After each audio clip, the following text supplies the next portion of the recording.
Police వాళ్ళు లాఠీ రాజ్యాన్ని నడిపిస్తున్నారు.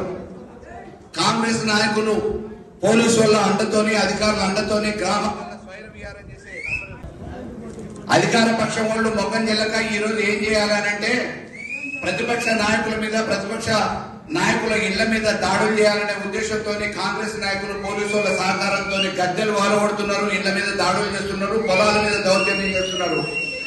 ఖబర్దార్ నేను చెప్తా ఉన్నా కాంగ్రెస్ నాయకులకి, మళ్ళొక్కసారి పునరావృతం అయితే కోదాడు నియోజకవర్గంలో ఎక్కడ గులాబీ జెండాని టచ్ చేసిన బీఆర్ఎస్ నాయకుడిని పైన దౌర్జన్యం జరిగిన ईद का जवाब ईद पत्थर से देंगे.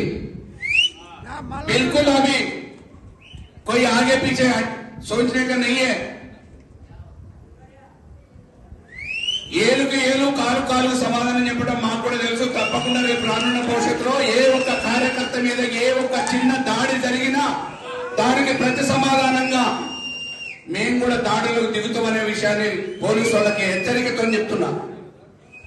ఇవాళ కొండాపురంలో జరిగింది, మొన్న బ్యాటంలో జరిగింది, రేపు ఇంకెక్కడ జరగడానికి ఊరేలు చేస్తున్నారో తెలియదు.